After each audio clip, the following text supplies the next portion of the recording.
Hola, muy buenas tardes a todos los que nos acompañan. El día de hoy, el señor Carlos Raúl Montoya de la Asociación Civil Tepelpan Pueblo Vivo y su servidora, Quetzali Mora, del colectivo Conservando Nuestras Raíces, les damos la bienvenida a esta tercera sesión que organizamos de manera colaborativa para conversar sobre el Códice Techialoyan de Santa María Tetelpan. Como se ha mencionado en las sesiones anteriores, estas charlas se organizaron de manera colaborativa, tanto con integrantes de la Asociación Civil Tepelpan Pueblo Vivo, como de nuestro colectivo Conservando Nuestras Raíces. A lo largo de estas sesiones nos fuimos turnando para moderar y el día de hoy nos corresponde al señor Raúl Montoya y a mí cerrar con este ciclo de charlas. Buenas tardes, señor Raúl. Está apagado su micrófono. Perdón. Buenas tardes a todos. Aquí muy contento de que todos se encuentren y se hayan dado un tiempo para acompañarnos en el espacio del día de hoy. Hoy tenemos a participantes de lujo, empezando primero por el doctor Baltasar Brito Guadarrama. Él es doctor en estudios mesoamericanos por la UNAM. Se ha especializado en códices, paleografía, historia novohispana y bibliográfica de nuestro país. Es autor de múltiples artículos y cerca de 20 libros, entre ellos Huetzingo, 4 siglos de historia, el lienzo de Tlaxcala y México Gentil. Católico y político. Obtuvo los premios Francisco Clavijero y Raúl Guerrero, ambos otorgados por el INAH a los mejores trabajos de investigación. A partir del 2013, es director de la Biblioteca Nacional de Antropología e Historia y coordinador nacional de archivos del mismo instituto. Forma parte del Consejo Asesor del AGN, vicepresidente del Comité Mexicano de Memoria del Mundo y miembro del Consejo Editorial de distintas instituciones y revistas. Bienvenido, doctor. Tenemos también a la doctora Rosa Reina Robles, investigadora de la Dirección de Salvamento Arqueológico del INAH. Tenemos también a nuestro vecino, licenciado Luis Alberto García González, artista visual y grabador, egresado de la Escuela Nacional de Pintura y Grabado, La Esmeralda, del Centro Nacional de Artes, ENPG-CNA.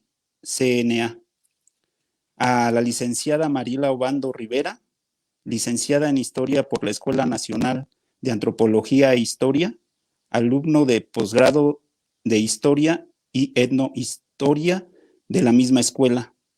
Fue asistente de investigación de la Dirección de Estudios Históricos del INAH. En 2019 fue promotora del programa Fortalecimiento y Apoyo de Pueblos y Barrios Originarios y Comunidades Indígenas, residentes del Gobierno de la Ciudad de México. Bienvenidos a todos. Es un placer estar con ustedes y un fuerte abrazo. Gracias. Muchas gracias por la presentación, señor Raúl. Bueno, el día de hoy con nuestros invitados conversaremos sobre la participación que algunas instituciones tuvieron en la publicación del libro y de igual forma algunos integrantes de la comunidad de Tetelpan, nos compartirán sus reflexiones sobre lo que ha significado la publicación de esta obra que habla sobre los orígenes de su pueblo. Reflexionaremos también sobre la participación de la comunidad en el rescate y preservación de sus herencias culturales e identidad como pueblo originario y finalmente indagaremos un poco sobre el momento histórico en el que surgieron los códices Techialoyan como movimiento en defensa del territorio. El tiempo de exposición para cada participante será de 3 minutos. Cuando su tiempo esté por terminar, se presentará una seña para que puedan ir concluyendo con la idea que estén presentando. Al final se abrirá un espacio de diálogo entre los invitados y el público para intercambiar puntos de vista y resolver algunas dudas que puedan surgir a lo largo de la presentación. Bueno, cedo de nuevo la palabra al señor Raúl para comenzar. Sí, gracias. Sería primero con la doctora Rosa Reina, el hecho de que nos platicase usted cuál fue la participación de los investigadores del Instituto Nacional de Antropología e Historia en la estructuración y conformación final del libro Techialoyan de Tetelpan, de Santa María Tetelpan.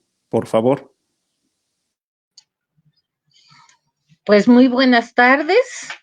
Me imagino que no leyeron mi currículum porque es mucho más largo que el del doctor Brito, pero, pero ya me conocen la mayoría de ustedes. Bueno, yo quisiera empezar, antes de hablar de la participación de los investigadores del INAH, decir que este proyecto nació en la comunidad de Tetelpan. A los primeros que conocí fue a la señora Mari Carmen Olalde y a Raúl Castillo. Y un poco más tarde conocí al joven Alberto García. Para mí, Alberto tiene una gran relevancia. Por ser un gran artista, por su sensibilidad y amor a su pueblo, es que se puso a investigar las raíces históricas de su pueblo. Gracias a él, supimos de la existencia del códice.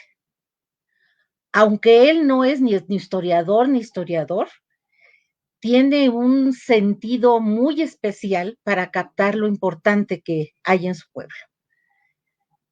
Bueno, desde que lo conocí me cayó rete bien y me sigue cayendo re bien. Pero creo que el impulso que nos dio a todos Alberto, al hacernos partícipes del conocimiento de este códice, fue lo que desató todo lo demás. Ahora, en cuanto a los investigadores del INAH, participamos el arqueólogo Tomás Villa, el doctor Baltasar Brito, que también es parte del INAH. Yo me voy a poner como el burro por delante, una servidora, pero para hacer la dictaminación de todos los textos que contiene el libro que acompaña a esta copia perfecta casi del códice, nos ayudó muchísimo un compañero muy querido, el arqueólogo Alberto López Guario, que además es uno de los mejores dictaminadores que tenemos en el INAH.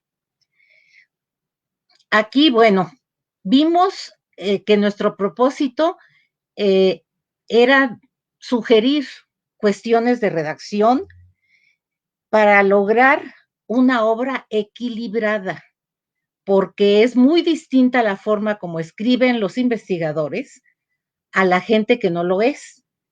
Sin embargo, vuelvo a resaltar aquí, Alberto, por ejemplo, en el escrito maravilloso, donde hizo una verdadera historia oral con todas las personas que él entrevistó, pues nos dejó, no sé, una sensación de cariño que, aunque no conozcamos a los pobladores ni al pueblo, nos vemos atraídos por él.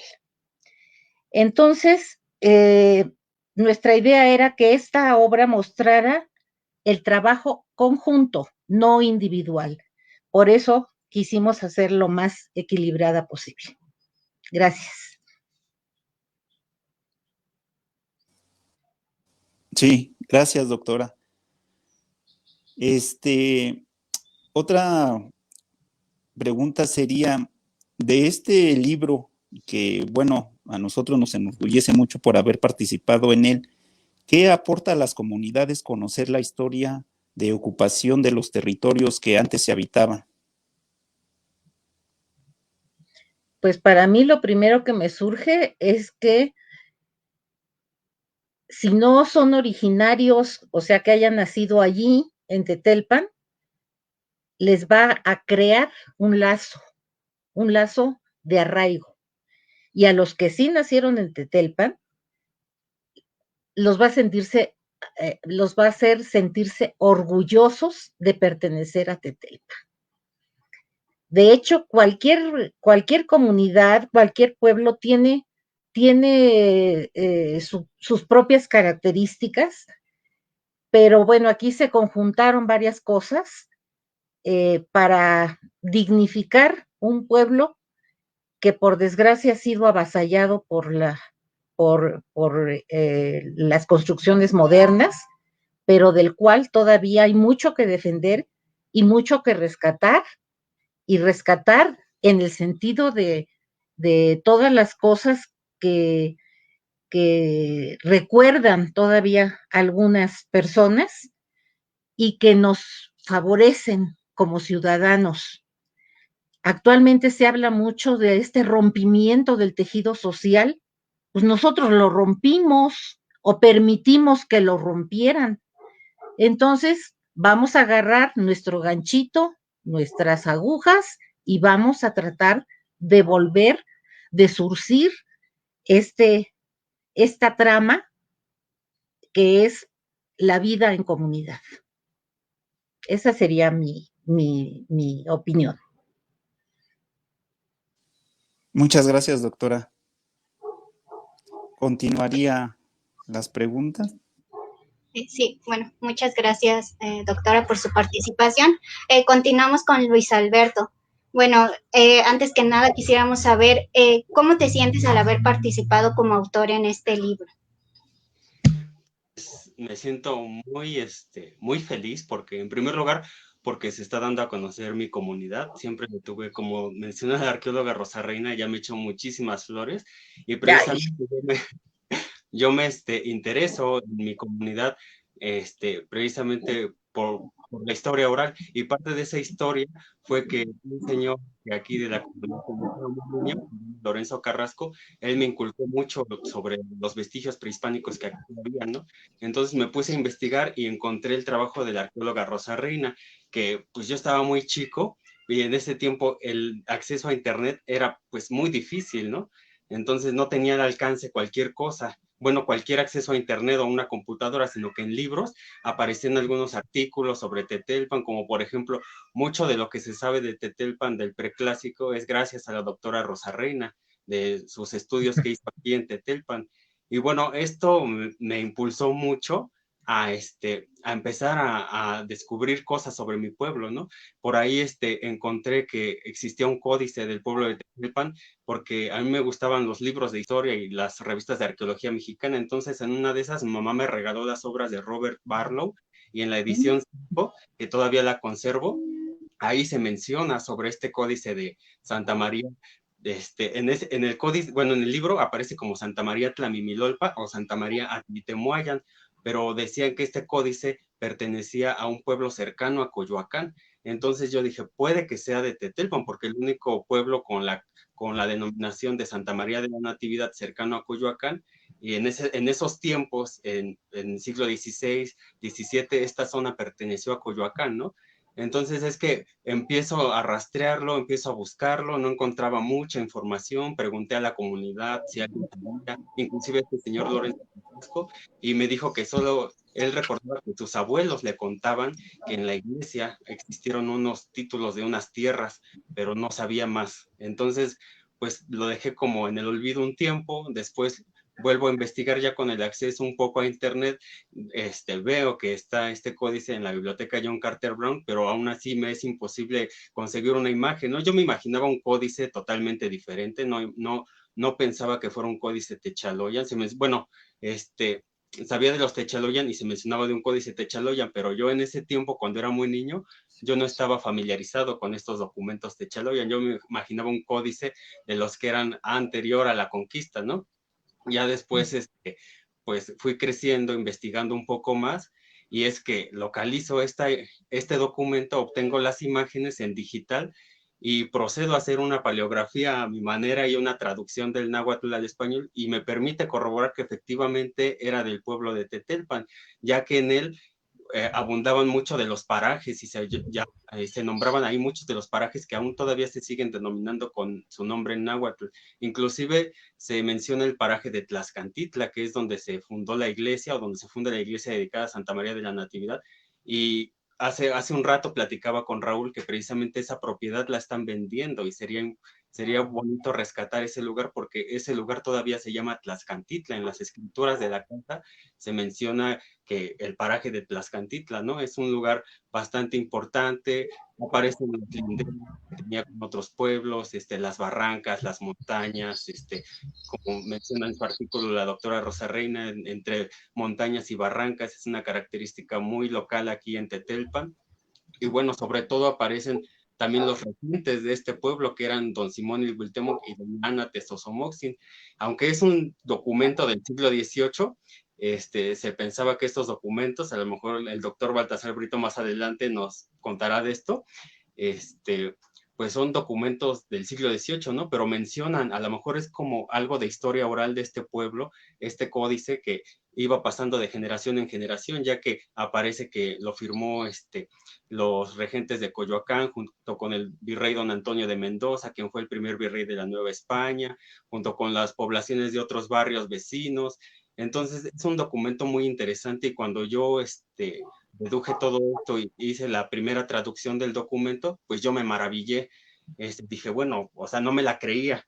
Entonces es cuando conozco después con el tiempo a Raúl y a Carmen, que la verdad son unas personas que les he tomado muchísimo cariño.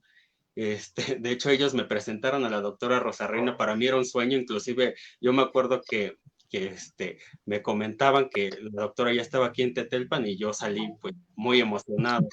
Igual y más adelante comento un poquito para darle lugar a los demás. Muchas gracias, Luis Alberto. Creo que es muy interesante y que podríamos pasar muchísimo tiempo hablando sobre la experiencia que has tenido y el arduo trabajo que has hecho, ¿no? Desde, como mencionas, desde niño que surge este interés y el comenzar a investigar y que se nota en cómo nos lo narras. Creo que sería muy interesante escucharlo, pero bueno, por cuestiones de tiempo no nos podemos extender tanto. Aún así nos dejas muy interesados en conocer aún más sobre esta experiencia. Y bueno, quisiéramos saber, por otra parte, si consideras que este libro constituye un elemento que ayuda a reforzar la identidad de los habitantes de Tepelpan y en caso de que sí, ¿cómo ayudaría a ello?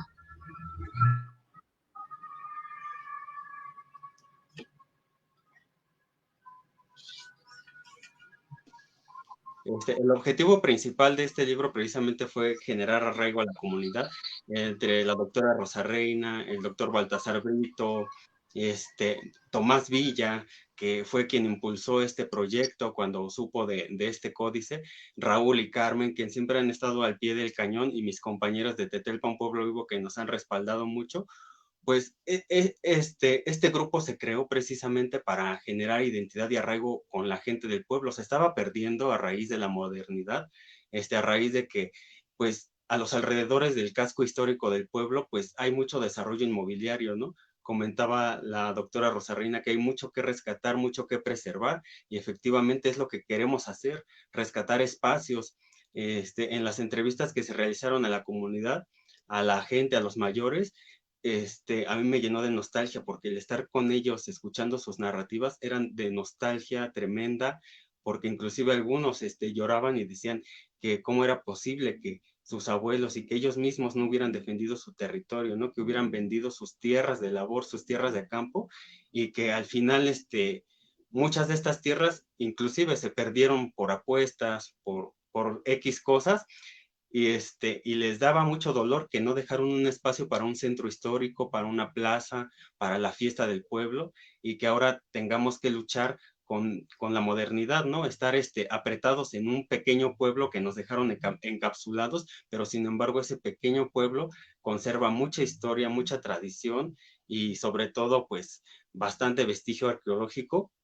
Entonces creo que este libro, a raíz del proyecto que hemos echado a andar Tetelpan Pueblo Vivo y los investigadores ahora, junto con nosotros, la gente ha estado creyendo más en esto, más en nosotros, ha traído con nostalgia sus recuerdos y dicen, ya no vamos a permitir más construcciones, queremos que se preserve lo que queda del pueblo.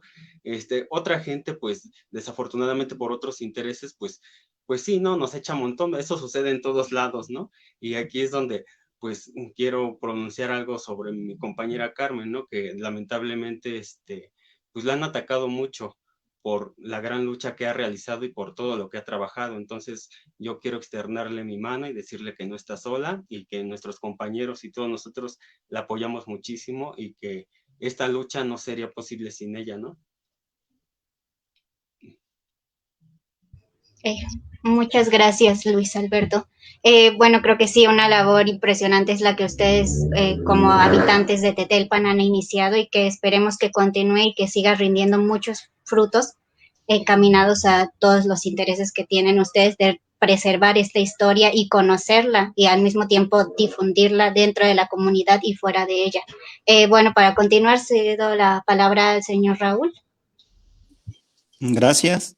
Ahora sería una pregunta para la historiadora Mariela Obando. Dentro de su actividad como historiadora, ¿en qué considera que benefician los programas sociales que fomentan la colectividad en las comunidades? Por favor. Claro que sí. Pues muy buenas tardes a todos. Estoy muy contenta de estar aquí.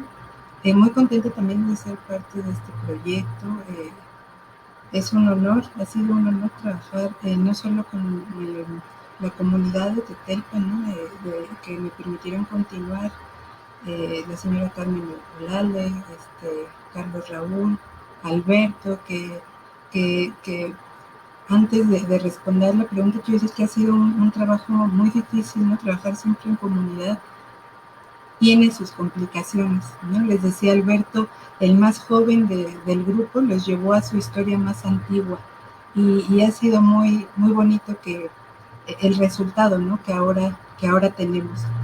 ¿En qué benefician los programas sociales? Pues en principio debo decir que pues, los programas sociales son o debieran ser una respuesta del Estado ante una necesidad, ¿no?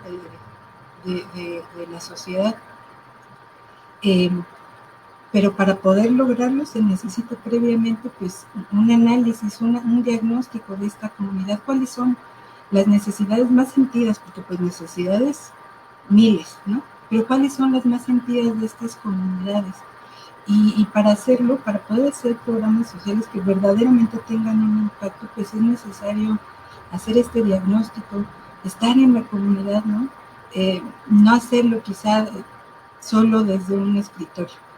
En este sentido, creo que FAPO, ¿no? Como abreviamos este programa de fortalecimiento y apoyo a pueblos y barrios originarios de la Ciudad de México, fue muy importante en el sentido de que tenía como objetivo reforzar los lazos comunitarios, ¿no? Me parece que este trabajo de Tetelpan es un ejemplo de este beneficio que pueden tener los programas bien pensados, ¿no? Los programas que están pensados sobre todo a futuro, ¿no? Porque este proyecto va a trascender generaciones. El proyecto de Tetelpan no solo digamos que trascendió el objetivo principal del programa, que era fortalecer los lazos comunitarios, sino fue más allá, ¿no? Han logrado a través de este proyecto recobrar, ¿no?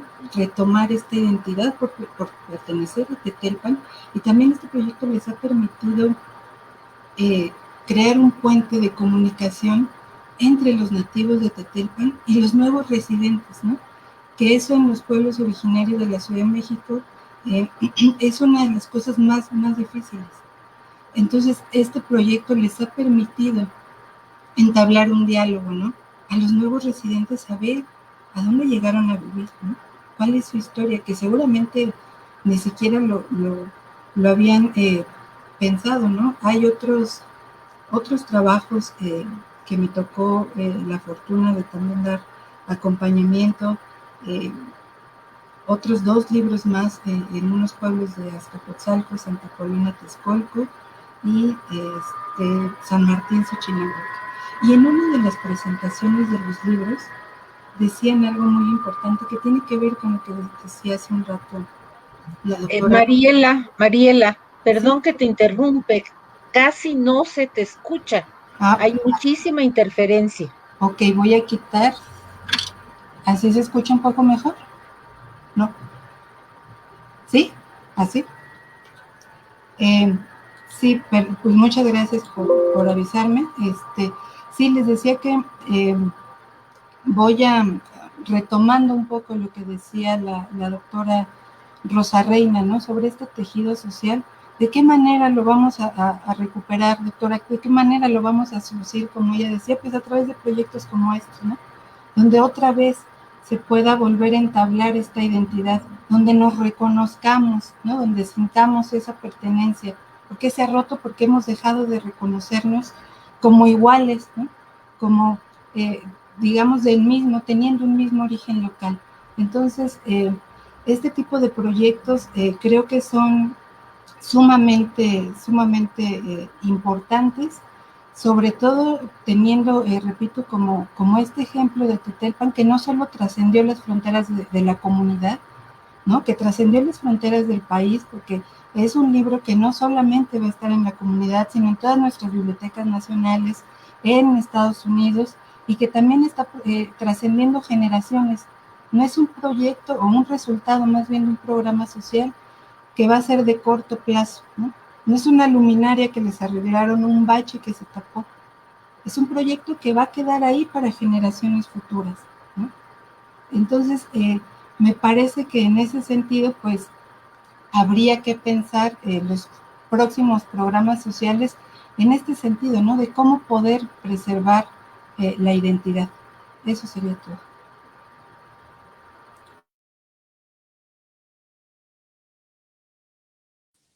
Ok, muchas gracias. Continuando con otra pregunta, ¿considera usted importante que los pueblos originarios sigan llevando a cabo sus fiestas patronales y demás celebraciones? ¿Y por qué?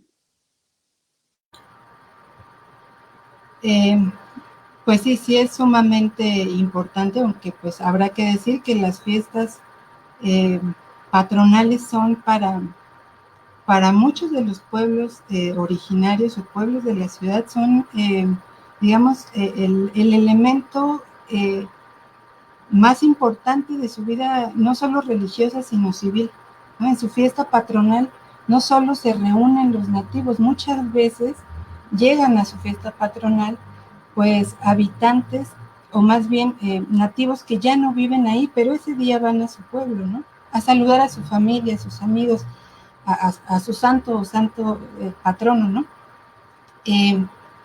Hay que decir que las fiestas patronales son queridas y pues también odiadas, ¿no? Por otro sector de la población.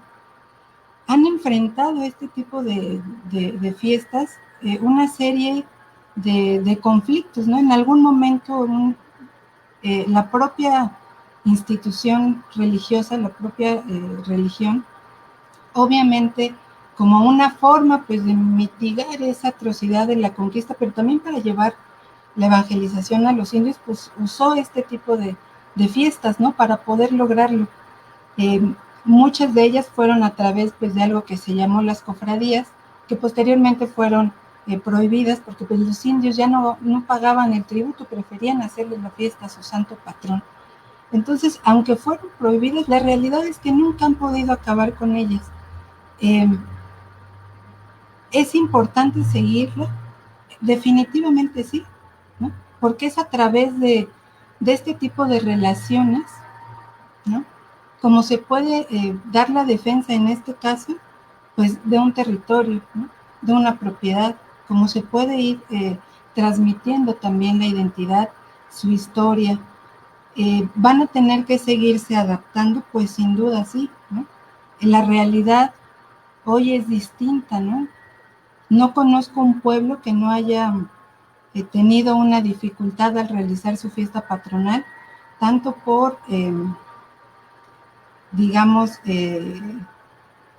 por el cura o por otra parte de los propios habitantes, ¿no? Sin embargo, pese a todas estas dificultades, las fiestas han seguido ahí porque son mucho más que solo ese día de fiesta, ¿no? La organización, todas las relaciones que implican poder sacar adelante una fiesta van mucho más allá. Decían hace mucho los antropólogos que era incluso una forma en la que los indios podían desahogarse, ¿no? De todo, de su vida cotidiana, digamos. Y también incluso hay estudios que hablan de cómo una fiesta patronal beneficia la economía local. Entonces es importante pues me parece que sí. Van a tener que entablar un diálogo como lo han entablado a través de su historia para poder continuar de la mejor manera, evidentemente también, ¿no? Entonces, sí considero que son muy importantes y pues hasta ahí sería ahorita mi comentario. Muchas gracias. Y por último, ¿usted considera que el desarrollo y progreso o modernidad de una comunidad está peleada con la preservación de sus herencias culturales, de los pueblos? Pues no, no en tanto que es que hay dos formas de verla, ¿no? Pero a mi parecer, pues las élites, digamos, o el capitalismo, la globalización, para ellos sí son un símbolo, digamos, de un atraso, ¿no? De una falta de evolución, de progreso. Sin embargo, si ustedes lo vemos con este nuevo ejemplo de las fiestas patronales, ¿no? El siglo pasado era una banda de viento y los cohetes y ya. En estas transformaciones que han tenido, pues ya no es solo la banda de viento, ahora tienen unas bocinas impresionantes, ¿no? Ahora se transmite en vivo la fiesta patronal a través de redes sociales. Se difunde también a través de sus medios.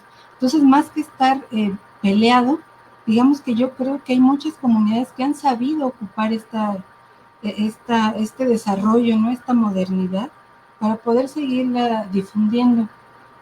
En algún momento se pensó que con la modernidad, pues todo este tipo de tradiciones se podía perder, pero se ha estado viendo que ha sido lo contrario, ¿no? Ha sido una forma de decir, aquí estamos presentes, ¿no? Y sí, están todos esos edificios modernos, pero aquí en esta cuadrita está mi iglesia desde hace 200 o 300 años, festejando a su santo patrón. Entonces, yo creo que no hay una pelea, más bien creo que ha habido una adaptación que les ha permitido y les permitirá seguramente continuar a lo largo de su historia, ¿no? ¿Por qué es importante este diálogo que debe de haber? Muchas veces, como lo decía hace un rato, quienes defienden esto, pues son los organizadores, ¿no? de la fiesta, quien está involucrado en la vida cultural, en la vida festiva, ¿no? Los que están luchando por alguna causa en su pueblo. Si, digamos, estos que piensan que esto no va de la mano con la modernidad, tuvieran las decisiones, pues ya ha pasado que han hecho centros comerciales sobre zonas arqueológicas, ¿no? Ha pasado que han construido unidades habitacionales sobre zonas arqueológicas, y en este momento, ¿quién está defendiendo esto? La comunidad de Tetelpa, ¿no? La comunidad está ahí para seguirse defendiendo, pese a los intereses de los que dicen que esto ya no es vigente, ¿no? Entonces no creo que haya una pelea, más bien me parece, repito, que es un diálogo que tiene que ser, digamos, entendido pues en esos términos, ¿no? Que se va a ir adaptando a lo largo del tiempo. Gracias. Cedo la palabra. Muchas gracias por su participación, Mariela. Continuamos con el doctor Baltasar Brito. Bueno, en la obra a la cual hemos dedicado las sesiones de estas semanas, se encuentra un libro de su autoría, doctor, que se titula Los Códices de Chialoyan, símbolo de resistencia. Quisiéramos saber por qué razón decidió llamarlo así. Bueno, muchas gracias por la invitación. Estoy muy agradecido y muy contento de compartir esta charla esta tarde con todos los amigos que están ahorita en este momento, y con aquellos que nos escuchan, un saludo. Bueno, decidí llamarle símbolo de resistencia porque durante muchos años los códices han sido tomados por las comunidades indígenas como precisamente un estandarte que pretende defender la tierra. Es un símbolo de su identidad y particularmente los códices Techaloyan desde su origen en el siglo XVIII tuvieron esa finalidad, la de ser presentados ante las autoridades españolas para defender precisamente las tierras que les estaban siendo usurpadas por otros pueblos, pero principalmente por hacendados españoles o de otro tipo, porque no nada más había hacendados españoles, había ya de muchos otros tipos. Entonces creo que el llamarlo así, sin lugar a dudas, es una actualización de un pueblo como el de Tetelpan, que enarbola una bandera histórica diciendo estas tierras son tierras antiguas, son tierras nuestras, y bueno, la modernidad ha jugado un papel muy particular en este caso, pero creo que la gente que nació en este lugar sigue siendo y sintiéndose orgullosa de su pasado, de su presente inclusive, y lo que está tratando de hacer es rescatar esta historia, enarbolarla como un símbolo de resistencia precisamente en contra de la voracidad de empresas que únicamente buscan el lucro, o de gentes que tienen eso como su bandera, no la bandera de rescatar las tradiciones, de buscar la comunidad, que la comunidad se una, etcétera, etcétera. Entonces creo que llamarle al Códice Techaloyan en general, porque es un grupo grande, creo que es muy adecuado en virtud de que se hicieron con esa finalidad y ahora, como en el caso de Tetelpan, sigue siendo enarbolado precisamente en pro de la defensa de la tierra. Muchas gracias, doctor. Ya nos comentó un poquito acerca de esto, pero para el conocimiento del público que nos acompaña, quisiéramos saber si nos puede decir un poquito más sobre cuál es el contexto sociocultural en el que surgen estos códices Techaloyan. Bueno, desde luego hay diversas ideas al respecto. La más aceptada tiene que ver con un proceso que se realizaba, empezó a finales del siglo XVI, pero se empezó a aplicar a partir de 1643-45, sobre todo en Huejotzingo y en Atlixco, que este procedimiento se llamaba composición de tierras. La composición de tierras era la manera como la corona española le otorgaba a cierta comunidad o a cierto hacendado un documento que le acreditaba como propietario de ciertas tierras. Entonces, en el siglo XVIII, las comunidades indígenas se dan cuenta de que tienen un elemento legal que proviene del derecho de Castilla y que tiene la finalidad de protegerse en contra de la expoliación de sus tierras. Entonces, lo que hacen es pedirle a la corona que midan su territorio, que le dé un documento a cambio de un pago, y entonces vamos a decirlo de manera muy sencilla, como recibir por ese pago unos títulos que le acreditan como propietario de estas tierras. El problema que se suscita es que cuando la corona española los saca hacia los españoles en un primer momento, ellos ya le habían quitado tierras a las comunidades, a otras personas, los indígenas que murieron, por ejemplo, en el siglo XVI, que hubo grandes mortandades, en 1595 y 96 hubo una gran mortandad de indígenas, y entonces, como morían las familias enteras, todas las tierras que estaban al lado de las haciendas fueron absorbidas por estas. Y como se dan cuenta de que no es necesario medir si se les ofrece una cantidad a las autoridades españolas, entonces eso es lo que hacen y le ofrecen a la corona tal cantidad de dinero, pero que no midan las tierras, y entonces se convierte esto en un serio problema que ha durado hasta nuestra época, porque si bien es cierto que muchos españoles tuvieron tierras por mercedes y por compra y por otras circunstancias, lo cierto es que también certifican, ¿sí?, todas las expoliaciones que les habían hecho a las comunidades indígenas. Entonces, este es un problema porque los pueblos, lógicamente, comienzan a pelear para recuperar las tierras que les han quitado, Y no nada más eso, sino que la misma corona ya le otorgó un documento que tiene carácter legal probatorio ante cualquier juzgado. Entonces, creo que ese es el serio problema que se empieza a dar desde el siglo XVI, ¿no? Y que en el siglo XVII y sobre todo en 1710 aproximadamente, que se inicia una segunda fase de estas composiciones, pues los pueblos se percatan que tienen esta posibilidad y entonces lo que hacen es medir sus tierras, decir hasta dónde llegan sus límites y presentar este tipo de documentos, que son un grupo, presentárselos a la corona española y decirle, no le quiero quitar a mi vecino ni al hacendado, pero estas tierras que están aquí son nuestras y queremos protegerlas y te pagamos. No podemos pagarte mucho porque no somos ricos, pero te podemos dar una cantidad. Eso es de lo que tratan estos códices y más o menos ese es el contexto histórico en el que se desarrollan. Muchas gracias, doctor, por ilustrarnos un poco a grandes rasgos sobre este largo y complejo proceso. Bueno, continuando, en su texto menciona que existen una considerable cantidad de códices dentro del grupo Techialoyan que en distintas épocas han disminuido o aumentado el número dependiendo a los criterios que se toman en cuenta. Y también nos menciona que 4 de estos documentos se encuentran dentro de las respectivas comunidades. El resto está fuera de ellas, tanto en acervos nacionales como internacionales.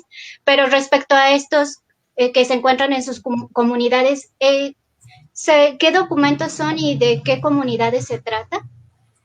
Bueno, hay más de 4 tal vez, afortunadamente, porque como son documentos muy importantes, se resguardan con mucho celo por parte de los bienes comunales de los pueblos.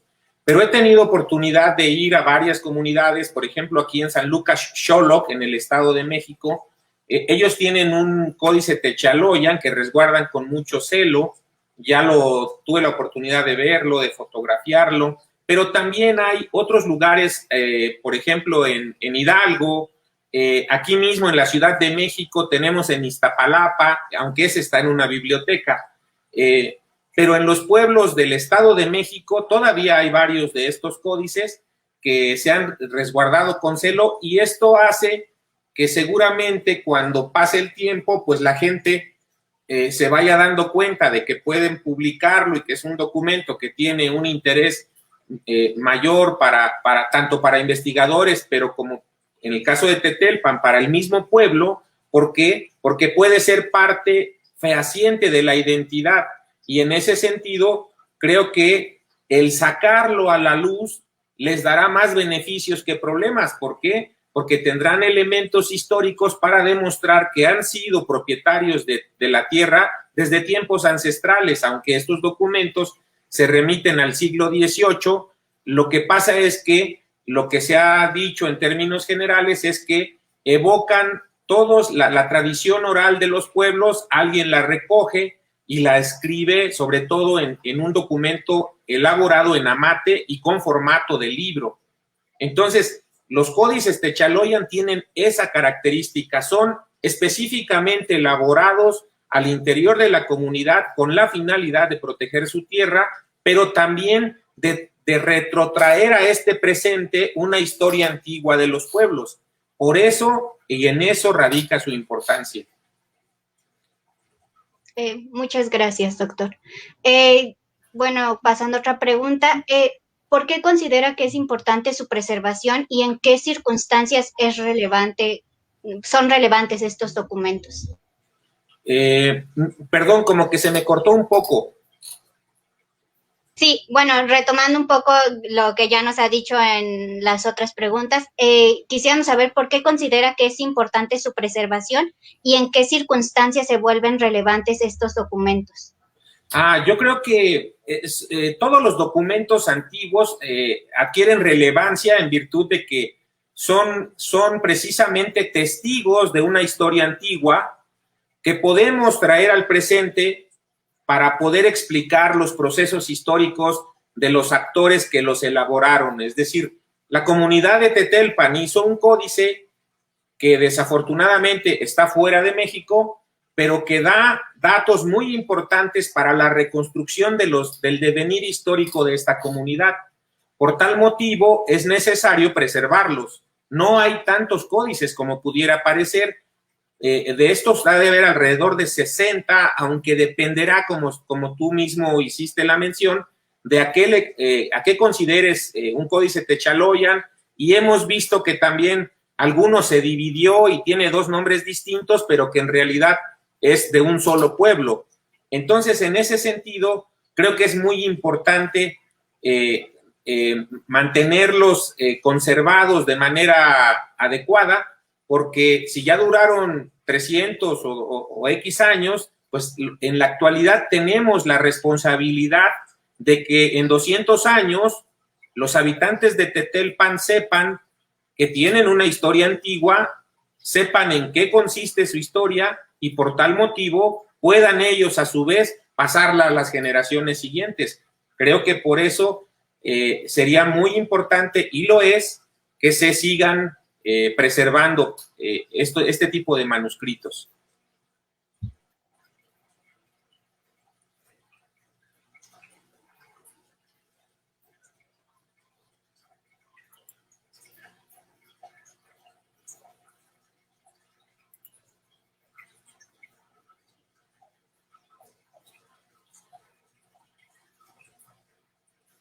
Creo que falta el micrófono, sí. Una disculpa. Bueno, para finalizar, quisiéramos saber qué significó para la Biblioteca Nacional y para usted como estudioso de los códices que la comunidad de Tetelpan se contactara con usted para gestionar un enlace con la Biblioteca John Carter Brown. Bueno, la Biblioteca Nacional de Antropología, que es a donde tengo el gusto de trabajar, siempre ha estado abierta a apoyar a investigadores y mucho más a las comunidades de México.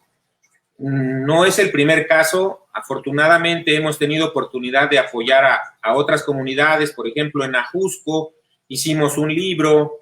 Una comunidad zapoteca de San Miguel Amatlán le dio a la biblioteca su códice en resguardo, es decir, sigue siendo parte de la comunidad, y cada 2 años que cambia la autoridad vienen en pleno a la biblioteca a ver el códice, cómo lo estamos cuidando, y si ellos consideran que lo estamos cuidando bien, lo han dejado durante ya varias décadas, y si consideraran que no lo estamos cuidando de manera adecuada, pues seguramente dirían, ¿sabes qué? Devuélveme mi códice porque me lo quiero llevar, o mis 2 códices, son 2 en este caso, ¿no?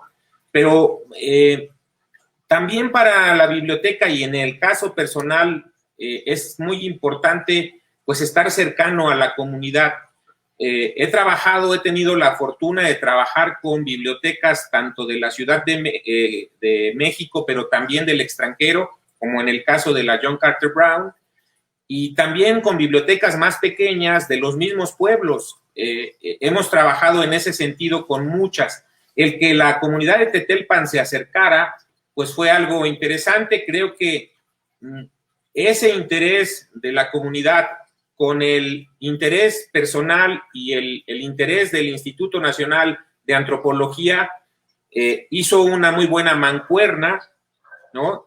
Invitamos a otras personas de la UNAM, invitamos a otras personas de otras instituciones, del CEPI, en este caso, Mariela estaba trabajando en el CEPI precisamente, y logramos llevar a cabo un libro que recopilara toda esta historia. Entonces, en ese sentido, yo creo que estamos siempre abiertos como Biblioteca Nacional de Antropología a que las comunidades se acerquen, y en la medida de lo posible siempre hemos tratado de apoyarlos. Entonces, bienvenidas las comunidades y por supuesto que la puerta está abierta para cualquier trabajo o para cualquier consulta en la que podamos ayudar. Muchísimas gracias, doctor, por su valiosa participación y por permitirnos conocer también un poco más de estas actividades que hace la biblioteca y, bueno, usted. Cedo la palabra nuevamente al señor Raúl. Muchas gracias. Yo quisiera dar un gran agradecimiento a la comunidad del pueblo de Tetelpan por su confianza y apoyo al dar su voto unánime para la realización de este proyecto se hiciera realidad, que fue ahí en el atrio de la iglesia. Cada uno de ellos votó de manera sin pensarlo cuando Alberto García, nuestro compañero, leyó el proyecto.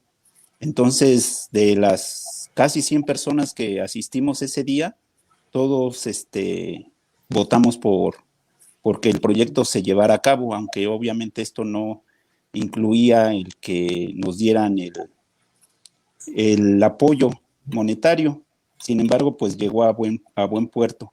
A las comisiones de festejo, seguridad, salud y deporte del pueblo de Tetelpan, que también con su firma de cada uno de sus apoyos, se dirigió la carta a la biblioteca John Carter Brown y al doctor Baltasar Brito, dice, y a la Dirección de Medios de Comunicación del Instituto Nacional de Antropología e Historia, que hizo un valioso reportaje acerca de nuestro pueblo en el mes de octubre de 2020.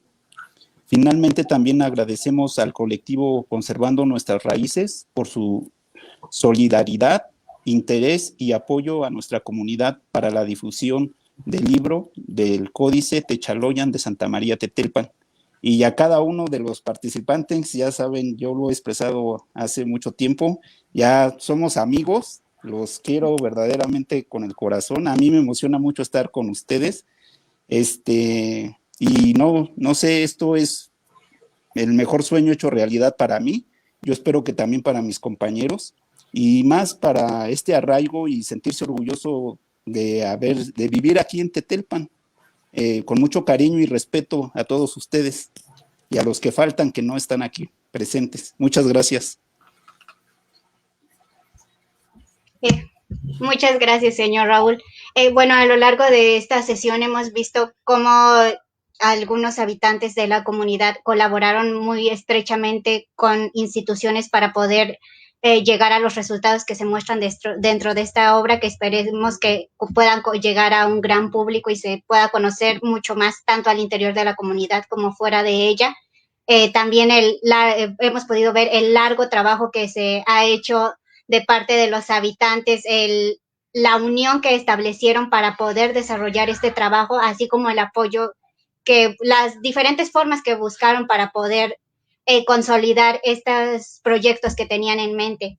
Y bueno, antes de pasar a las preguntas y comentarios del público, quisiera preguntarles a todos de manera general, ¿cuál fue su sentir al haber colaborado en la realización de este libro del Códice Techaloyan de Santa María Tetelpan? Y bueno, para continuar con el orden de presentación, si la doctora Rosa Reina quisiera comenzar. Bueno, pues en lo personal, para mí fue un gusto enorme poder haber regresado a Tetelpan después de 50 años, que fue cuando hice las excavaciones. Ahora, como trabajadora, como investigadora del Instituto Nacional de Antropología e Historia, ahora sí que por ministerio de ley, pero además por convicción propia, los investigadores que trabajamos en este instituto, tenemos la misión de velar por la conservación, el cuidado, la protección de todo lo que se llama ahora patrimonio cultural, y también de hacer la difusión. Y en este sentido me siento muy honrada de haber participado con este grupo de investigadores que, como ustedes ya se dieron cuenta, son de primera línea, investigadores muy consolidados, verdaderos eruditos, y además contar con la participación desinteresada, amable, generosa de todas las gentes de Tetelpan. Esa es mi opinión. Gracias. Muchas gracias a usted, doctora. Continuamos con Alberto. Pues sí, una experiencia bastante extraordinaria, un sueño hecho realidad. Me acuerdo que de niño decía, algún día mi pueblo va a ser conocido, y pues se volvió realidad. Y gracias a todos nosotros, a la comunidad, y a la arqueóloga Rosa Reina, al doctor Baltasar Brito, a Tomás Villa, que lo estuvimos moleste y moleste. A veces me daba pena ir tantas veces con mis compañeros, íbamos a la coordinación y siempre estábamos con las quejas con él, ¿no? Sobre todo en la cuestión del patrimonio cultural. Y pues la verdad nos llevamos una grata sorpresa y admiración hacia todos ellos por la labor que hicieron con nuestra comunidad y apoyándonos a nosotros sin esperar nada a cambio. Es una experiencia maravillosa, la verdad estamos muy contentos. En lo personal yo estoy muy orgulloso de mi comunidad, de mi pueblo, que está llegando a conocerse, y que mucha gente se está interesando en la historia de este lugar, y sobre todo la propia comunidad que había perdido el arraigo a este lugar, ahora pues le están empezando a tener cariño a este pueblo, y ojalá que sigamos defendiéndolo, y claro, con el apoyo de todos nosotros. Y también muchas gracias a ustedes como colectivo por voltear a vernos al pueblo de Tetelpan y a los investigadores sobre todo. No, muchas gracias a ustedes por permitirnos conocer un poco más sobre este pueblo y su historia. Continuamos con Mariela. Sí, gracias. Pues ha sido sumamente enriquecedor, ¿no? Ha sido un privilegio poder trabajar con la comunidad de Tetelpan. Como ellos mismos lo han dicho, pues casi siempre vemos a Alberto, a Carlos Raúl, a Carmen, pero detrás de ellos hay muchos otros vecinos también pendientes que han estado pues detrás de este proyecto. Retomando un poquito lo que se acordaba Raúl del día de la asamblea, fue una asamblea muy nutrida, fue una asamblea en la que Alberto tuvo que responder muchas inquietudes por parte de las personas que asistían, ¿no? Le preguntaban que dónde estaba, o sea, que de qué hablaba, que dónde estaba, si tan lejos, y si iba a poder ser. Fue una asamblea muy nutrida, les digo, con muchas preguntas, como no, digamos, no se cuestionaron algunos otros proyectos. A Alberto sí le hicieron una serie de preguntas, y finalmente el voto efectivamente fue por unanimidad. De hecho, me recuerdo muy bien su acta de asamblea, donde preguntaron quién está en contra del proyecto y nadie levantó la mano, ¿no? Y entonces ellos en su acta dijeron, es voto unánime, 0 votos en contra, ¿no? Así dejando claro que todos los presentes estaban de acuerdo con el proyecto. Aunque no sabían si iba a ser aprobado o no, este grupo de personas tenía claro que había que dar a conocer este códice a todos sus vecinos. Y ha sido una fortuna, pues primero que les aprobaran el proyecto, que para mí pues fue una fortuna estar frente de este proyecto junto con mis compañeros, ¿no? del programa de FAPO, y poder encontrar pues al arqueólogo Tomás Villa, que siempre lo dije, supo ahí qué puertas había que tocar, poder contar con la participación del doctor Ignacio Silva, ¿no? O sea, para poder entender cabalmente, ¿no? ¿Qué es lo que dice este códice? Ha sido maravilloso. La doctora Rosa Reina, que fungió pues como una correctora de los textos, siempre puntual, muchas gracias siempre por su tiempo. El doctor Baltasar, bueno, siempre que lo escuchábamos en las reuniones, siempre había algo que aprender, ¿no? En todo lo que nos decía era un aprendizaje que iba ahí implícito en todas nuestras reuniones.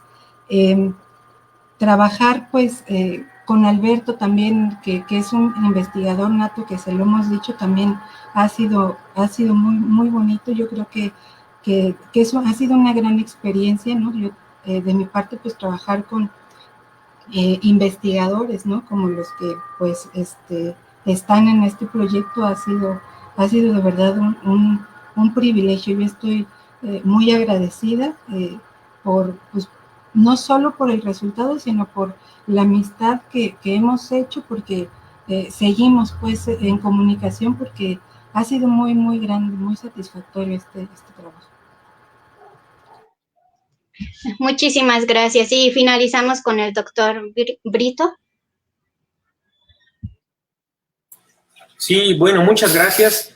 En realidad yo creo que estamos muy contentos por el logro de haber publicado este libro. Si bien es cierto que algunos cuantos lo escribimos, creo que este es un libro que es de todos, de toda la comunidad. La comunidad debe de hacer lo suyo, debe de conocerlo, porque en la medida en la que conozcamos nuestra historia, podemos defender de manera adecuada toda nuestra comunidad en todos los aspectos.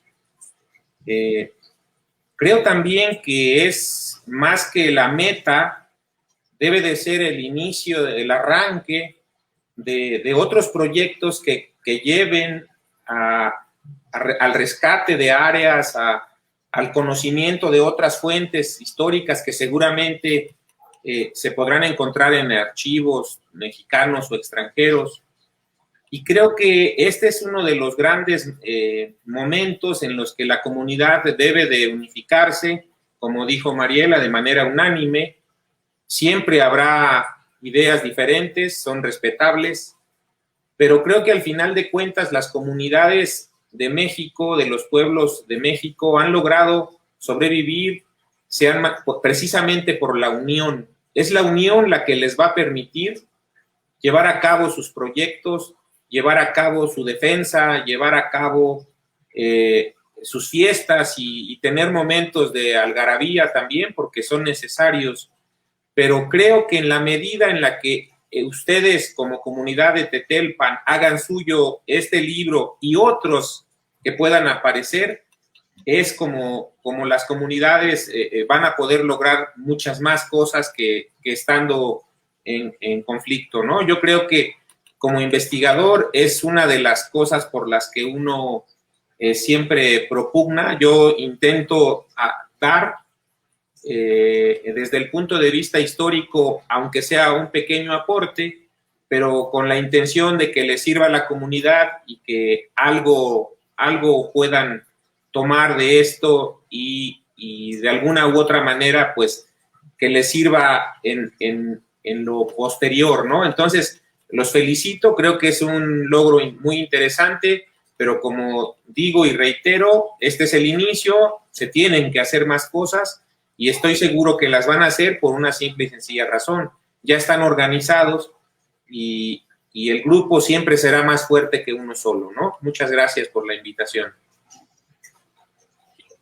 Muchísimas gracias a todos. Bueno, antes de finalizar, procederemos a leer los comentarios del público, así como las dudas que pudiesen que hayan surgido a lo largo de la sesión. Para ello, para la lectura de estas preguntas, cedo la palabra al señor Raúl. Perdón, es que no, como que se cortó un poquito, no escuché. Sí, bueno, antes de finalizar, procederemos a la lectura de las preguntas del público. Le cedo la palabra. Nada más que yo no las veo aquí. No soy muy bueno para esto. No sé si usted las podría leer. Ok, sí. Bueno, sí, en primer lugar, al arqueólogo Tomás Villa nos acompaña y manda saludos a Mariela y a todos los presentes. Buenas tardes. Ignacio Silva, saludos a todos los compañeros de Tetelpan. Gracias.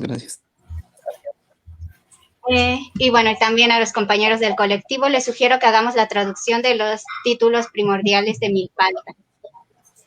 Bueno, puede ser un proyecto a futuro, ya que, como algunos sabrán, nosotros estamos colaborando en Milpalta y realizando actividades en esta comunidad. Lorena Nerol, yo creo que estaría muy padre que Luis Alberto un día nos platique sobre las entrevistas que realizó, estaría súper interesante. Creo que todos nos quedamos con ganas de poder conocer un poco más, ojalá en un futuro podamos. Mariana Ruiz, felicidades por todo el trabajo que han hecho, sigan creando la historia de Tetelpan. Raquel Urroz, felicidades. Y también pregunta, ¿cómo se distinguirá un pueblo originario de las nuevas comunidades que llegan más tarde y se forman entretejidas? No sé si alguien quisiera responder a esta pregunta.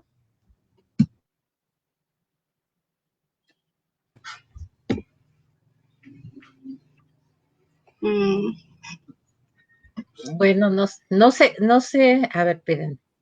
No sé si Baltasar sería el más indicado para contestar esto, pero yo desde el punto de vista de la arqueología te puedo decir que esto de distinguir un pueblo originario realmente es muy difícil. Yo les comentaba en la sesión anterior que, por ejemplo, en Tetelpan, era uno de los 3 pueblos más grandes y tan antiguo como en el primer milenio antes de Cristo, pero que desde entonces seguramente había gentes de diferentes lugares. No sabemos todavía a ciencia cierta si eran de origen otomí o si eran de otros grupos lingüísticos grandes. Pero lo que sí sabemos, por ejemplo, es que a partir de Teotihuacán ya los pueblos, las ciudades, las comunidades eran pluriculturales, plurilingüísticas. Entonces, es bastante difícil distinguir a un pueblo originario de las nuevas comunidades que llegan. Inclusive hay un término que dice que a veces se mezclan y se vuelven como difíciles de distinguir, pero hay veces que están entreveradas. Es decir, que hay una comunidad, por decirles, de tlapanecos, y llegan otra comunidad de mixtecos que conviven, y llega otra comunidad que habla otra lengua, y así, pero conviven en un mismo territorio. Sí, yo creo que independientemente de esto, una de las maneras, por supuesto, es su historia. O sea, hay pueblos que pueden remontar su historia hasta muchísimos años. Por medio de la arqueología podemos conocer los vestigios que dejaron por sus construcciones, por su arquitectura. En otros casos, pues por los restos humanos que quedaron y que la antropología física estudia y que puede darnos muchas luces también. Pero yo creo que independientemente de esto, todos los pueblos siempre o han migrado o han recibido migrantes. Entonces, un pueblo nunca es estático, y el que vengan de otros lugares a cierto pueblo lo enriquece, porque traen otras ideas, otros conocimientos, traen diferentes formas de percibir el mundo, y por consiguiente esto enriquecerá la cultura de los pueblos. ¿Qué sería no sé, un ejemplo antiguo? Me remito a la época de los mexicas, cuando vienen del área de Oaxaca un grupo de tlailotlaques que son especialistas en hacer códices, son artistas, se llaman los tlailotlaque. Seguramente hablan otro idioma, seguramente tienen otras culturas, adoran a un dios distinto, etcétera, etcétera. Pero eso enriqueció de tal manera a los mexicas, ¿sí? Porque les permitió tener especialistas amantecas, o sea, en hacer cosas con pluma, les permitió hacer códices, y sobre todo tuvo un gran impacto, no nada más entre ellos, porque se fueron a varios pueblos, en el ámbito de la arquitectura. Ellos eran grandes artistas para los templos, ellos pintaban, hacían esculturas, etcétera. Entonces creo que en este caso, cuando a un pueblo llega una comunidad diferente, la gran mayoría de los casos enriquece a esta cultura, siempre, por supuesto, pues haciendo las cosas de manera correcta, ¿no? Uh-huh. Muchísimas gracias, doctores. Pasamos a al siguiente comentario de Tato Espíndola. Buenas tardes, doctora Rosa Reina. ¿Conoce otros ejemplos de comunidades que hayan hecho trabajo de recuperación de patrimonio cultural que nos pueda compartir? Sí, fíjense que estos trabajos aquí en la Cuenca de México pues ya tienen mucho tiempo, y el de Tetelpan es el más reciente, pero yo pasé pues, casi los últimos 25 años de mi vida en el estado de Guerrero. Y hay mucho, mucho interés por recuperar su historia y su identidad. En varios lugares, como en Tlalchapa, en San Miguel Totolapan, en Xochipala, y así les puedo mencionar muchos más. Muchos ejemplos más, pero creo que en ninguno de ellos, excepto en Xochipala, se ha logrado plasmarlo en un ejemplar, ¿no? En un libro. Entonces, este es un gran, pero además no en un libro tan bello como este. Entonces, esto es un verdadero orgullo para los habitantes de Tetelpan y para los que de alguna manera pusimos un granito de arena colaborando con ustedes. Gracias, doctora. Bueno, este es un comentario de Mitzi Anzuris para Mariela Obando. Una favor. Que la admiración es mutua, gran trabajadora social. Ella me ayudó con las cuestiones técnicas de programas sociales y todo. Entonces, pues muchas gracias también, Mitzi.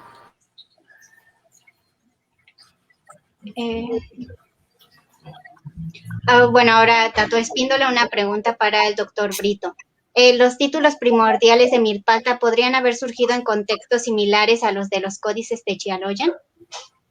Sí, en términos generales, conocemos a los títulos primordiales como aquellos documentos que son utilizados en ciertos procesos de defensa, en términos generales, ¿no? Pero a diferencia de los códices Techaloyan, que tienen pues la característica de ser documentos pintados con una sección escrita en náhuatl, elaborados en amate, cosidos la gran mayoría, porque hay alguno en Xoloc que es un como biombo, es una variante.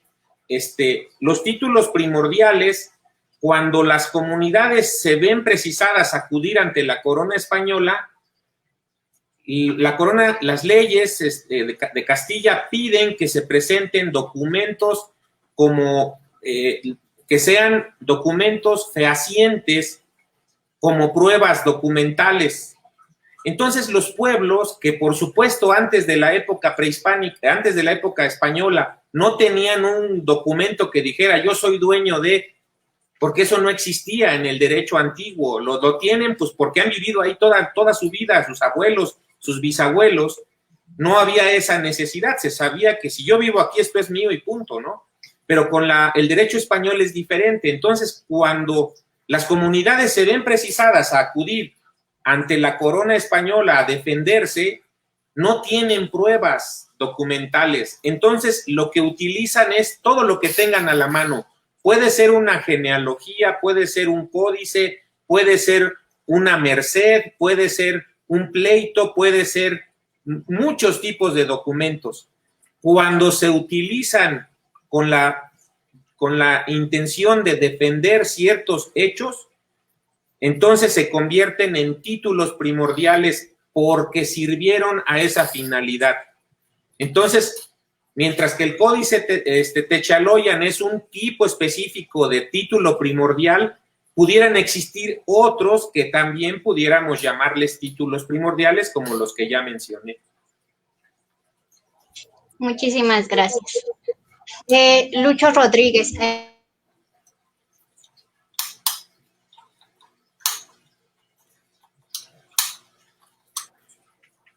Tu micrófono.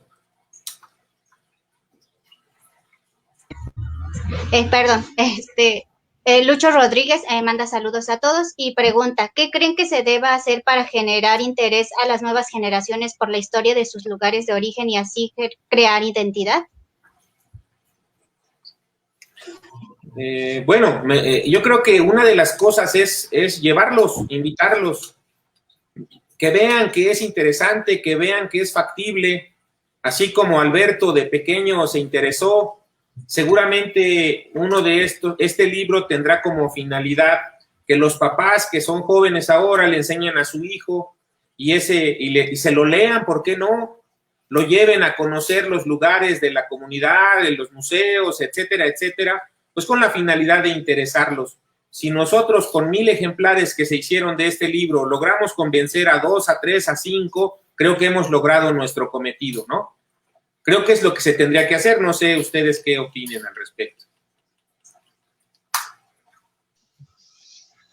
Pues sí, miren, yo creo que, como decía muy bien dicho Baltasar Brito, esto puede ser como el inicio de una serie de actividades que se pueden desarrollar, actividades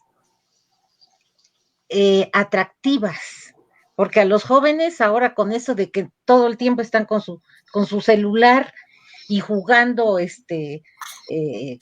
bueno, antes eran las maquinitas, ahora en sus juegos estos, teléfono electrónicos, no, ya son aparatos que además son carísimos. Bueno, ahorita se me fue, ¿cómo se llama? El Xbox y el PlayStation. El PlayStation, famoso, bueno. Entonces, como que hay que sacarlos un poquito.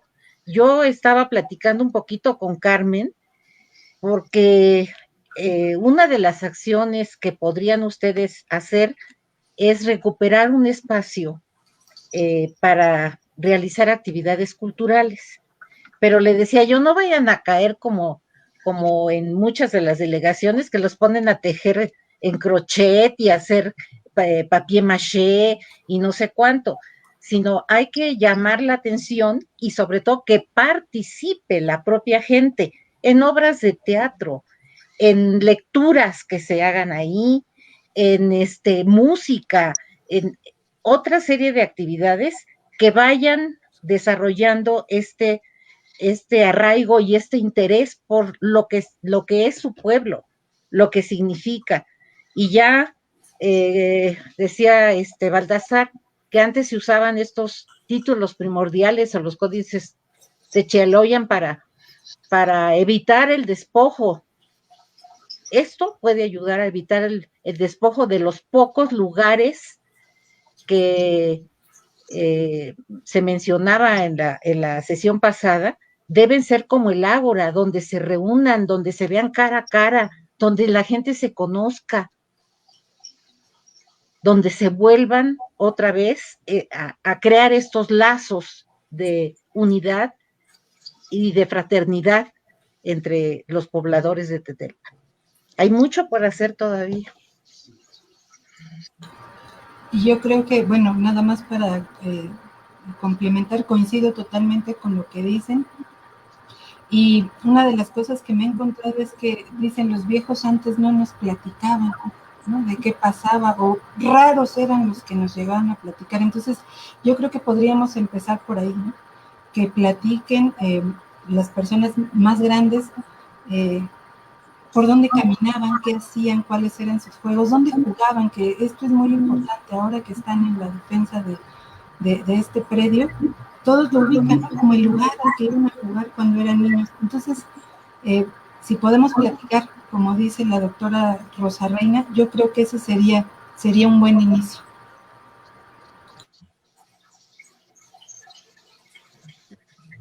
Muchísimas gracias. María Río da las gracias a todos por esta plática tan interesante y les manda felicitaciones. Y también otra fan de la historiadora Mariela. Esmeralda Oliva manda saludos y comenta para Alberto. Sería interesante que nos compartieras en este u otro espacio un poco más sobre el trabajo, la metodología y la importancia de la tradición oral. Gracias a todos por esta charla. Claro. No sé si quieres comentar algo ahorita, Alberto. Claro, pues es un trabajo así bastante arduo, pero pues bastante enriquecedor, ¿no? A mí me gustó bastante esta parte de investigar un poco, entrelazar el códice con la comunidad, ¿no? Porque, por ejemplo, todos los habitantes de aquí de Tetelpan tienen su casa en predios que antiguamente tenían una denominación en náhuatl, y curiosamente la mayoría de estos predios aparecen ahí plasmado en el códice, ¿no? Entonces, aquí hablamos de la autenticidad de este documento y que específicamente se relaciona a toda esta área, ¿no? Ahondado con que la gente comenta que precisamente los significados, en las traducciones que se hicieron de cada predio, cada terreno, cada topónimo, efectivamente me comentaban, por ejemplo, Memecala, que significa la casa de los magueyes o lugar de magueyes. Efectivamente, desde tiempos atrás, ahí predominaba el maguey, lo capaban para hacer pulque. En otros lugares como Tepetlapa, resulta que ahí sacaban bloques de tepetate para la construcción de viviendas. Entonces es algo bastante interesante y valdría la pena hacer después una charla sobre todos estos aspectos geográficos y toponímicos de la comunidad. Sí, muchísimas gracias, Alberto. Creo que sí será muy interesante conocer un poco más y quizá planear más a futuro una plática sobre ello. Jordan Benavides Soriano pregunta, ¿cuál es el proceso por el cual se puede tener acceso a un códice que se encuentra fuera del país? Bueno, supongo que tengo que contestar esa pregunta yo. Sí, efectivamente. Bueno, en realidad creo que todas las bibliotecas o museos, universidades que tienen documentación mexicana, hecha en México, en lo que ahora es México, siempre han sido como que muy abiertos en la mayoría de los casos. Lo que se tiene que hacer, por supuesto, como son documentos tan raros y son documentos frágiles, por múltiples circunstancias, no es fácil que se saquen a exposición. Entonces, lo que uno hace normalmente es pedir primero imágenes digitales. El 80% de universidades, de museos o de bibliotecas que tienen este tipo de archivos, que tienen este tipo de documentos, están abiertos a darlos digitales para estudio, por ejemplo. Si ustedes entran a la página de la Biblioteca Nacional de Antropología, están todos nuestros códices digitales y se pueden bajar. Si entran a la de Francia, los pueden ver, los pueden estudiar. Sí, y en Estados Unidos y en múltiples lugares, por supuesto que hay esta posibilidad. Otros lugares son más difíciles porque por cuestiones de conservación no es fácil verlos. O sea, si ustedes van a la biblioteca y me dicen, yo quiero ver el códice fulanito de tal, pues yo les diría, sí, es muy interesante, sería importante, pero ¿para qué lo quieres ver? Pues es que estoy haciendo un estudio del códice. Bueno, mira, te presto el digital para que veas cómo está y de ahí ver si puedes hacer todas tus dudas, sacarlas adelante. Pero si me dices, es que yo lo quiero ver porque lo quiero ver, ¿no? Es muy difícil porque no tenemos un aval que garantice y cada vez que nosotros abrimos un documento le estamos causando, si no una afectación, sí lo estamos poniendo en riesgo, pues porque son materiales. Imagínense ustedes el Códice Maya de México que se hizo un estudio por parte del INAH y que se demostró que el códice es el más antiguo de todos los códices que hay en el mundo, de alrededor del año 1200, en términos generales. ¿De verdad sería tan necesario que alguien vaya a verlo? ¿No podríamos estudiarlo con las imágenes que están digitales y todo esto? Yo creo que sí, en un primer momento. Lógicamente, cuando viene un especialista que me dice es que estoy comparando a los códices mayas y aquí está mi proyecto y está bien fundamentado, pues se le da un tiempo para que lo estudie, porque nos va a dar más luces sobre la técnica, sobre el contenido, sobre muchas otras cosas, ¿no? Pero en términos generales, cuando uno va a un lugar, pides el libro, por ejemplo, en la Biblioteca de Antropología, que creo que es lo más fácil, tú vas y pides, quiero ver el facsimilar del códice fulano con tu identificación, te lo prestan sin mayor problema, te dicen pasa aquí y aquí lo puedes ver el códice de las 9 de la mañana a las 9 de la noche. Uh-huh. Muchas gracias por su respuesta, doctor. Aline Moreno Núñez menciona, hola, también estaría muy bien que se compartiera la información sobre el libro y el códice con las colonias vecinas como el Olivar de los Padres, San Bartolo Ameyalco, Santa Rosa Xochiac, pues aunque no seamos nativos en específico de Tetelpan, como comunidad estaría muy bien que compartieran su historia, que es la de todos. Felicitaciones por el proyecto. Gracias. Y otra... ¿Le toca a Raúl? Creo que ya lo están haciendo, ¿o tú, Alberto? Pues estamos haciéndolo, Raúl, Carmen, un servidor. Estamos haciendo alianza con los demás pueblos, precisamente vamos a ir a las comunidades a entregar el libro, y de igual manera podríamos realizar alguna especie de foro ahí ya cuando se pueda, bajo las circunstancias de la pandemia, algún foro en cada comunidad para difundir un poco de esta historia y ligarla también a la historia de estas comunidades, que a la vez son pueblos hermanos, ¿no? Hace un tiempo fuimos a San Bernabé Ocotepec, y bueno, pues ellos están bastante interesados en que se reanuden las correspondencias de las fiestas patronales, ¿no? Porque nos comentaban que ellos desde tiempos inmemoriales venían a Tetelpan precisamente trayendo a su santo patrono a las fiestas de acá, y viceversa también los de Tetelpan, y casualmente también San Bernabé resguarda su lienzo que tiene, es un códice también techaloyan o algo, bueno, es del Corpus, no sé si el doctor Baltasar Brito también esté de acuerdo. Bueno, ellos comentan esto,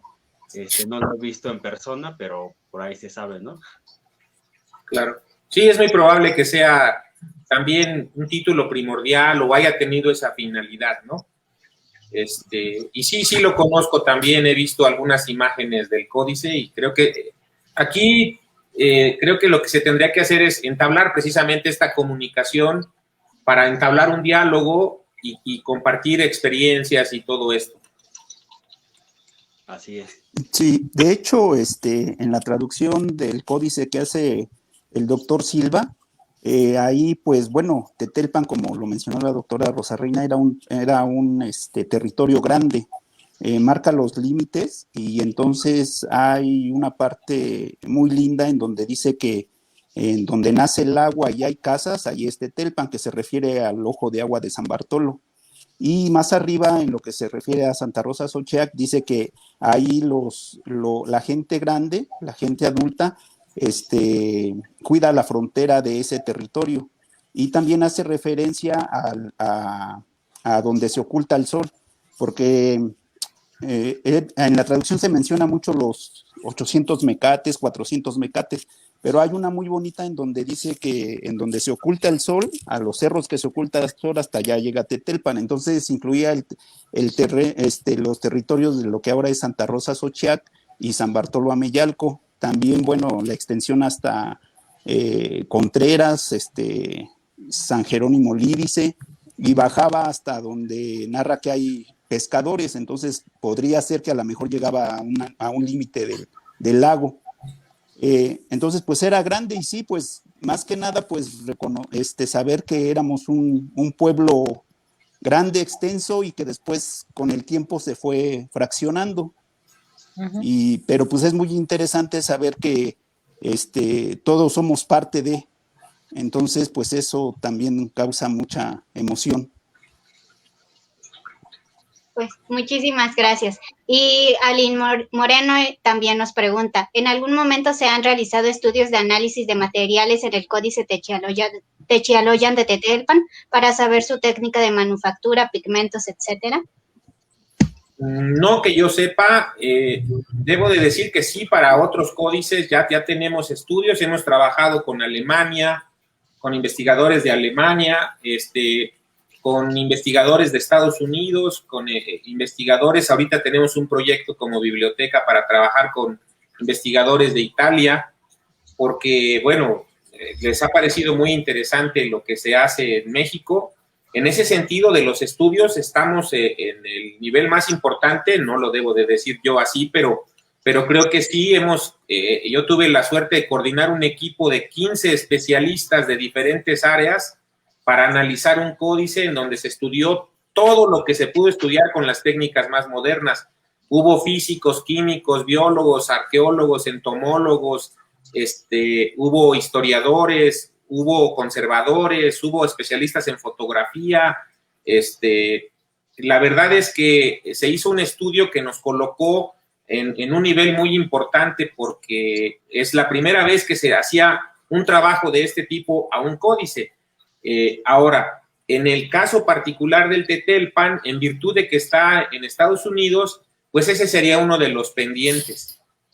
Lograr que se hiciera un trabajo con algún especialista de estos que ya están inclusive en Estados Unidos, por ejemplo, con la Universidad de Colorado en Boulder, y que Gerardo Gutiérrez pudiera acudir y hacerle un estudio, pues sería muy interesante para saber cómo se hacían las tintas o qué tipo de tintas eran, cómo se armaba el amate, si se machacaba o se ponía con una especie de hojas, ¿no? Entonces, sería muy interesante, pero no se ha elaborado particularmente al Tetelpan. Ujú. Muchas gracias. Bueno, José Genovevo Pérez manda saludos al doctor Baltasar desde el pueblo de... Genovevo, un gusto. Sí, debo de decir que con ellos, el maestro Juan Manuel Pérez Ceballos y el maestro Luis Reyes, desafortunadamente ambos ya fallecidos, publicamos un libro de San Luis Tlaxaltemalco hace ya como unos 12 o 15 años, algo así, y que bueno, también lo recibieron con mucho gusto, y ese es uno de los ejemplos precisamente de otras comunidades que se han percatado de la importancia de sus textos y los han tratado de dar a luz para que las nuevas juventudes pues se sientan orgullosos de su historia. Muchas gracias. Bueno, la señora María del Carmen Olalde, que ha formado parte importante para el desarrollo de este proyecto, manda gracias infinitas al doctor Brito por el tiempo donado a esta charla, ya que sabe que usted está algo ocupado, y esto demuestra su empatía con las comunidades. Muchas gracias a ustedes. Y también agradece a la doctora Rosa Reina por su generosidad, siempre dispuesta a apoyar a la comunidad. Siempre. Claro. Y bueno, creo que estas son todas las dudas y comentarios que han surgido del público. Agradecemos la participación de todos. No sé si antes de concluir el señor Raúl quisiera comentar algo más, o alguno de nuestros invitados.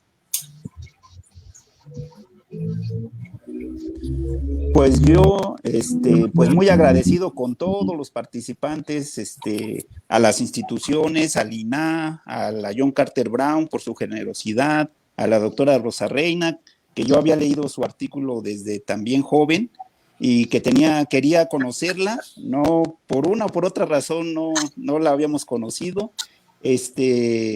En una ocasión hasta platiqué con Carmen en que la queríamos ir a buscar hasta Guerrero, porque sabíamos que allá estaba haciendo algunas investigaciones. Entonces, pero bueno, afortunadamente para nosotros regresó y no tuvimos que ir hasta allá. Y al doctor Brito también por su gran generosidad, una persona muy sencilla, muy amable. El entrar a su recinto, atendernos ahí, hacer las juntas, el ver ese todo acervo de libros, impresionante para mí. Yo quedé muy impresionado ahí en su sala de juntas, en donde pues me sentía muy orgulloso de ser mexicano y ver todo ese acervo que hay ahí y que nos pertenece a todos como mexicanos. A la historiadora Obando también por su apoyo incondicional, sus observaciones con respecto al proyecto, al doctor Silva también por su gran generosidad al traducir el códice sin cobrarnos absolutamente nada y hacerlo de todo corazón, al arqueólogo Tomás Villa también por todo el impulso que nos dio y la orientación, que estuvo ahí siempre presente, y a todos y cada uno de la comunidad de Tetelpan, a los que firmaron, a los que no firmaron, un gran abrazo. Y yo creo que esto es de comunidad, es de los mexicanos para los mexicanos, y pues qué más de decir, un fuerte abrazo, y es el inicio de, esperemos que sea un resurgir del pueblo de Tetelpan, y los aprecio mucho y son Ya como la otra vez dije amigo, ya para esta vez yo creo que son familia. Gracias. Muchas gracias a ustedes. Gracias. Yo nada más quisiera terminar con una invitación. El mes de septiembre estamos elaborando, y es por eso que a veces andamos con tantas cosas, una exposición muy importante. Va a tener maravillas, de verdad, no les puedo decir qué maravillas, pero los invito para que en septiembre que se inaugure estén al pendientes, porque va a ser una oportunidad única de ver cosas únicas. Ok. Muchas gracias. No, pues muchas gracias a todos, y por el espacio también. Y quiero agradecer a la doctora Rosa, al doctor Baltasar Brito por brindarnos todo el apoyo y dejarnos trabajar con ustedes, y también a Mariela Obando, que nos acompañó en todo este proceso y que pues estuvo ahí al pie del cañón con todo su apoyo incondicional. La verdad es que también sin ella este proyecto no hubiera salido adelante. A Raúl, que también nos ha apoyado bastante, o sea, yo le tengo mucho agradecimiento a Raúl en la cuestión para el apoyo de la impresión de este libro. También quien nos visita en Tetelpan, él financió un mural que está muy bonito aquí atrás de la iglesia del pueblo. Él fue el benefactor de todo el material para que se realizara este mural. Bueno, lo hice yo, pero están todos invitados. La verdad es que es un gusto poder estar con todos ustedes.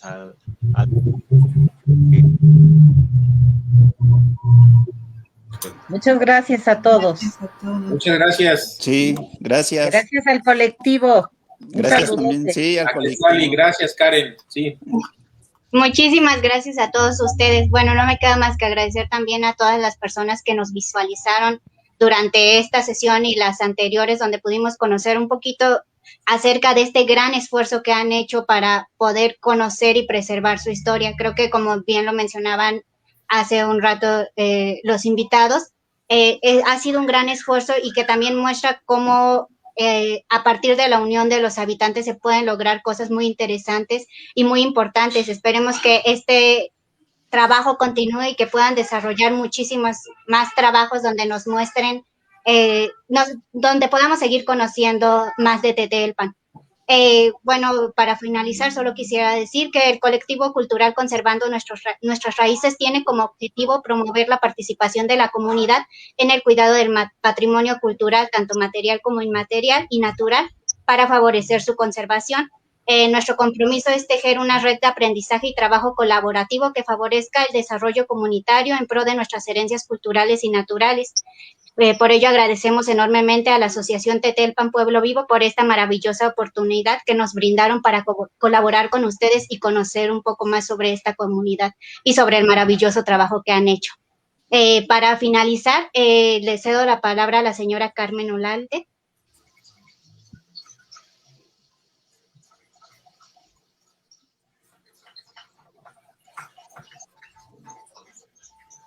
Bueno, si nos permiten un momento para que pueda ingresar a la sesión y... si quiere, me salgo yo porque tenemos que ser 6, ¿no? Entonces me salgo yo para que entre Carmen. Hasta luego, mucho gusto. Dice que ya no va a entrar. Dice que ya no va a entrar, que ya va a dar por terminada la sesión, dicen. Ya habrá otra. Ya no va a entrar. Bueno. Exacto. Ok. Un gusto de verlos, queridos colegas y amigos. Hasta pronto. Hasta luego. Muchísimas gracias a todos. Hasta luego.